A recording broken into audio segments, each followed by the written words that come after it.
ডিম আগে না মুরগি আগে? সংস্কারকে যে প্রাধান্যটা, আমি এটা গুরুত্বহীন বলছি না, কোনোভাবে না নির্বাচনটা পিছানো। সংবিধানের আওতায় এই সরকার শপথ নিয়েছে, ফ্যাসিস্টের নির্বাচিত রাষ্ট্রপতির কাছে তার অফিসে গিয়ে শপথ নিয়েছে। এই ব্যাপারে তো আমি মনে হয় ভুল বলি নাই, বলছি নাকি? বিপ্লব সব কিছু ওলট পালট করে দেয়, সংস্কার তখন হয়, সব কিছু ওলট পালট করে দেয়। তো সেই ওলট পালট হয়নি, সংবিধানের আওতায় শপথ নিয়েছে। আমি যদি সংবিধান না মানি, তাহলে পরে সংবিধান না মানার অপরাধে যে কেউ অপরাধী হতে পারে। একটি কনভেনশন আছে, সেই কনভেনশনটা হচ্ছে 3 মাসের মধ্যে সরকারের পতন হলে নির্বাচন হবে, পদত্যাগ করলে নির্বাচন হবে।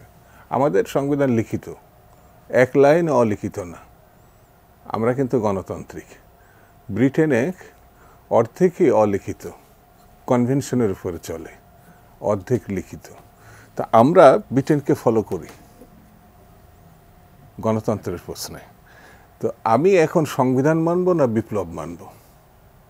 জামাতের সঙ্গে আমাদের পার্থক্য রাজনৈতিক, কিন্তু এখন এই পার্থক্য না। যেমন 71 গেলে পরে জামাত পাকিস্তান রক্ষা করতে চেয়েছে, তাই একটা রাজনৈতিক সিদ্ধান্ত। আমরা 71 মুক্তিযুদ্ধ করেছি, ওটা মীমাংসিত।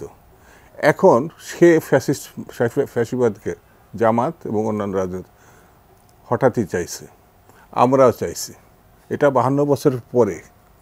তো এখন সংস্কার আগে না নির্বাচন আগে? নির্বাচনে সরকারটা আসবে, সে তো বাংলাদেশ চালাবে। এখানে তো স্পষ্ট করে বলা হয়েছে অন্তর্বর্তীকালীন।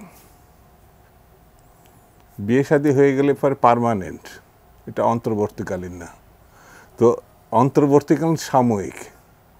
তো সাময়িকের হাতে বাংলাদেশ চলবে না যারা স্থায়ীভাবে আসবে তারা চলবে? যারা অস্থায়ীভাবে আসবে, সংস্কারপন্থীরা যদি মনে করে সেটি জরুরি, তাহলে আমার কিছু বলার নাই। শিয়া বাটার ও ভিটামিন ই সমৃদ্ধ lily glam beauty soap. Lily, always beautiful. আমার প্রশ্নটা হচ্ছে, মানুষের ওই একটু আগে বললাম কুলি মজুর মেহনতি মানুষ, যার পরিমাণ 75-80, তাদের মতামত আমি নিব না। কিভাবে বাংলাদেশ এগোবে, কিভাবে এগোবে না।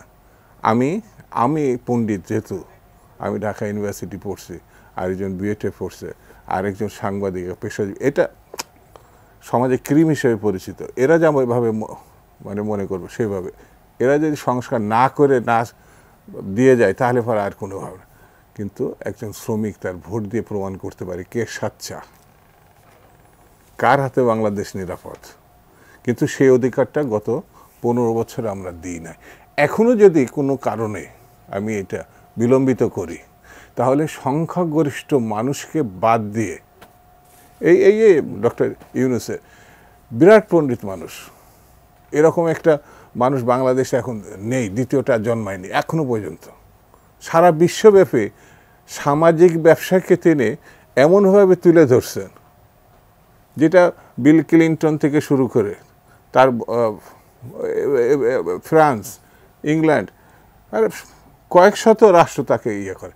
কিন্তু তিনি কখনো রাজনীতি করতে গিয়ে জেলে যাননি, রাজনীতি করতে গিয়ে পুলিশের বাটন খাননি, রাজনীতি তার ধারে কাছে ছিল না। সেই হিসাবে তিনি বড় অর্থনীতিবিদ।